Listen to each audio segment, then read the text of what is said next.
बच्चों, आज मैं आप लोगों के इस वीडियो के माध्यम से व्यावहारिक व्याकरण जो बेसिक चीज़ आ जाती है उसके बारे में हम ये जानना चाहेंगे। ठीक है। इसके अंदर हम पढ़ेंगे पद भेद, संज्ञा, सर्वनाम, विशेषण, क्रिया, अवयव। सेकंड में पढ़ेंगे उपसर्ग, प्रत्यय, संधि, समास, मुहावरे, लोकोक्तियाँ पाठ के आधार पर। अर्थ, ध्वनि, उत्पत्ति, व्युत्पत्ति, रूप परिवर्तन और वाक्य प्रयोग के अनुसार शब्दों के भेद माने जाते हैं।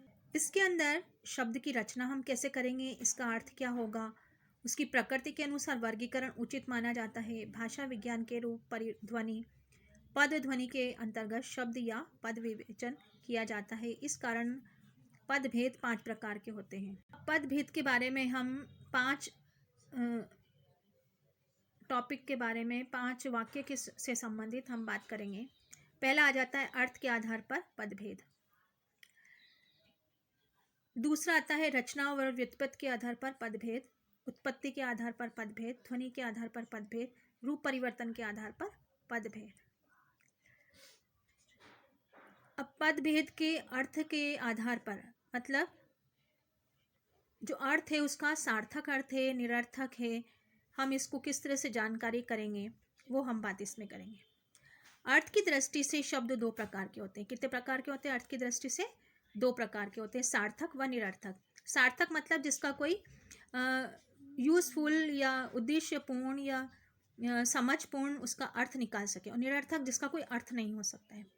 शब्द वाक्य की दृष्टि से सार्थक शब्द पद ही महत्वपूर्ण होते हैं, क्योंकि यह भाषा के प्राण हैं।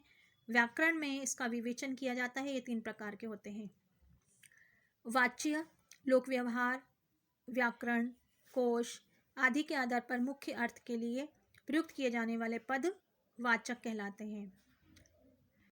दूसरा है लक्षक, प्रसिद्ध अर्थ के अतिरिक्त इससे संबंधित अन्य अर्थ प्रकट करने वाला शब्द या पद लक्षक कहलाता है। मतलब किसी चीज़ को टारगेट करके, लक्ष्य बना के कुछ प्रसिद्ध अर्थ, विशेष अर्थ को लेते हुए। ठीक है। तीसरी आ रहा है व्यंजक, जब किसी पद से वाचार्थ या लक्षार्थ से भिन्न कोई अन्य अर्थ व्यंग के रूप में व्यक्त हो तो उसे व्यंजक कहते हैं। अब इसमें क्या है कि हम एक बात कहना चाह रहे हैं लेकिन इसका अर्थ कुछ अलग निकल रहा है। कह क्या रहे हैं, अर्थ क्या निकल रहा है, और उसके व्यंग में मतलब कुछ अलग ही रूप में हम उस बात को कहना चाह रहे हैं। विशेष, वाचक पद से प्रकट अर्थ को वाच्य या मुख्यार्थ, लक्षक पद से लक्षित अर्थ को लक्षार्थ तथा व्यंजक पद अर्थ को व्यंग्यार्थ कहते हैं। इन 3 अर्थों का बहुत क्रमशः अभिक्षा, लक्षणा और व्यंजना शब्द की शक्ति से होता है। अभी हमने बात की है अर्थ के आधार पर, मतलब वाचक, लक्षक और व्यंजक, क्या अर्थ इसका निकलता है। ठीक है। अब दूसरी बात है, जो पद होगा वो रचना या व्युत्पत्ति के आधार पर भेद। रचना, इसकी रचना कैसी है, किस तरह से लिखा गया है। शब्द की बनावट या रचना के आधार पर पद 3 भाग माने जाते हैं। 3 भेद इसके माने जाते हैं। पहला है रूढ़, जो शब्द किसी अन्य शब्द के योग से नहीं बना है तथा मौलिक प्रकृति के होते हैं, रूढ़ शब्द कहलाते हैं। जैसे धर्म, अर्थ, मोक्ष, ग्रंथ, इसके अंदर किसी का समावेश नहीं किया गया है, किसी अन्य शब्द को इसमें नहीं जोड़ा गया है। दूसरा आता है यौगिक, जो शब्द 2 या अधिक से वाक्यांश, शब्दांश, शब्दों के योग से बनते हैं, यौगिक कहलाते हैं। जैसे दशानंद, दश प्लस आनंद, दश विद्यालय, विद्या प्लस आलय। योग रूढ़, जैसे कि जो शब्द 2 या 2 से अधिक शब्द के मेल से बने हों किंतु साधारण अर्थ को छोड़कर किसी अन्य विशेष अर्थ को व्यक्त करते हैं, ये योग रूढ़ कहलाते हैं। जैसे जलज, जल प्लस ज, मंडप, घनश्याम, लंबोदर, चक्रधर आदि। उत्पत्ति के आधार पर पदभेद, हिंदी में प्रयुक्त शब्द अलग अलग स्रोत से उत्पन्न होते हैं। इस दृष्टि से ये 4 भेद हैं। पहला है तत्सम, तद्भव। तो हम तत्सम की बात करेंगे। तत्सम शब्द तत् प्लस सम से बना है, जिसका अर्थ होता है उसके समान, अर्थात संस्कृत के समान। इसीलिए बिना परिवर्तन के संस्कृत में, हिंदी में आए शब्द तत्सम कहलाते हैं। जैसे संस्कृत के शब्द हिंदी में प्रयोग करते हैं। मात्र, ग्रह, ज्ञान, पुष्प, कर्म, स्नेह, यौवन इत्यादि। तद्भव, तद्भव शब्द 2 शब्द तत् भव से बना है, जिसका अर्थ होता है यानी संस्कृत से उत्पन्न होने वाला। उच्चारण की सुविधा के कारण जो शब्द संस्कृत से हिंदी में कुछ बदलाव ला के साथ चलन में आया है वह तद्भव कहलाता है। जैसे दूध, खेत, कान, सोना, सांप, काम आदि। देशज शब्द स्थानीय बोली के प्रभाव से अथवा जरूरत के अनुसार बनाकर जिसका प्रयोग हम उसे करते हैं उसे देशज शब्द कहते हैं। पेट, पगड़ी, खिड़की, गाड़ी, पिल्ला आदि, मतलब स्थानीय स्तर के शब्दों का हम इसमें प्रयोग करते हैं हिंदी भाषा में, तो ये देशज शब्द कहलाते हैं। विदेशक, हिंदी में जो शब्द फारसी, अरबी, अंग्रेजी आदि विदेशी भाषाओं को अपना लेते हैं उन्हें विदेशी शब्द कह सकते हैं। जैसे आदमी, इम्तिहान, गिलास, रेल, स्कूल, टिकिया आदि। ये शब्द दूसरे शब्दों से, दूसरे भाषा से हमने हिंदी में लिए हैं। अब है ध्वनि के आधार पर भेद। शब्द की रचना मूल ध्वनि के आधार पर होती है। इस दृष्टि से शब्द या पद के दो भेद होते हैं। पहला है वर्णात्मक। जिस शब्द या पद के वर्णों का अलग अलग स्पष्ट उच्चारण किया जाता है वे वर्ण कहलाते हैं। ज्ञान, अमर, करुणा, चंद्रमा इत्यादि। फिर है ध्वन्यात्मक।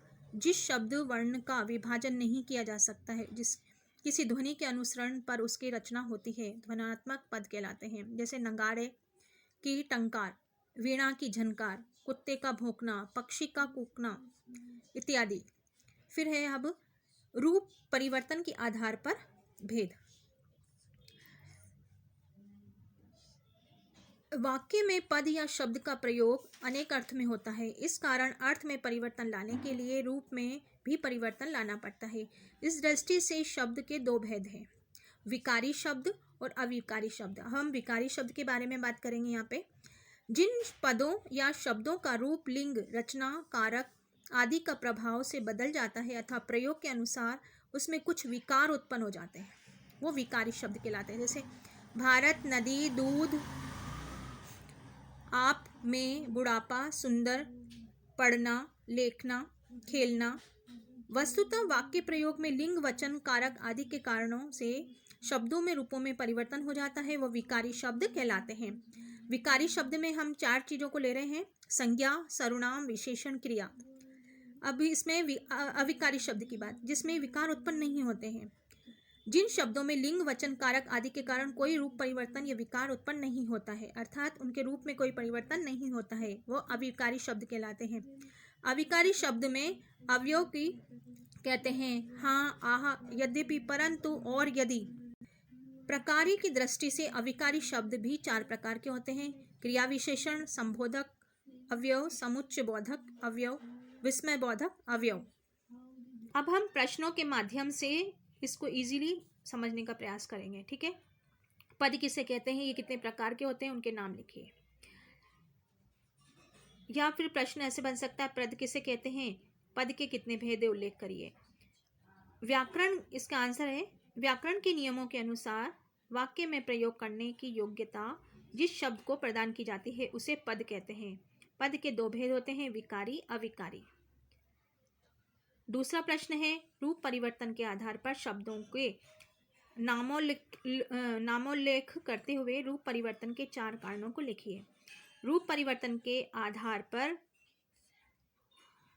4 प्रकार के होते हैं, संज्ञा, सर्वनाम, विशेषण, क्रिया। शब्द का रूप परिवर्तन लिंग, वचन, काल व कारक के कारण होता है। तीसरा प्रश्न है, अर्थ के आधार पर पद भेद को बताइए। अर्थ के आधार पर 3 प्रकार के पद भेद होते हैं, वाचक, लक्षक और व्यंजक। चौथा प्रश्न है, यौगिक शब्द की परिभाषा, उदाहरण लिखिए। जो शब्द 2 या 2 से अधिक शब्दांश या शब्दों के योग से बनते हैं वह यौगिक शब्द कहलाते हैं, जैसे विद्यालय, छात्रावास इत्यादि। तत्सम शब्द किसे कहते हैं?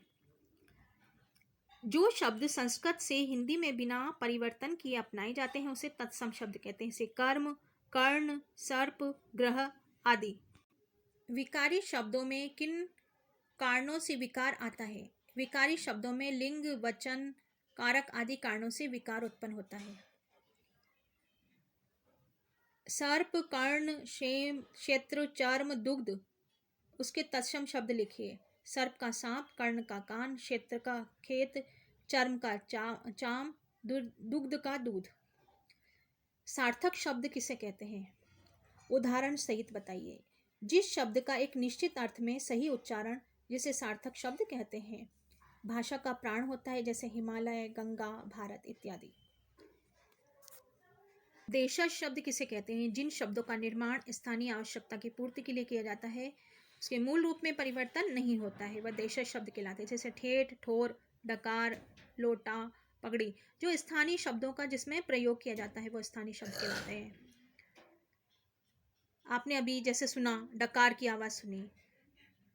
ध्वनि के आधार पर पद भेदों में नाम बताइए। ध्वनि के आधार पर शब्द पद भेद में दो प्रकार हैं, वर्णात्मक और ध्वन्यात्मक। अगले वीडियो में हम संधि में बात करेंगे, संधि से संबंधित वीडियो होगा।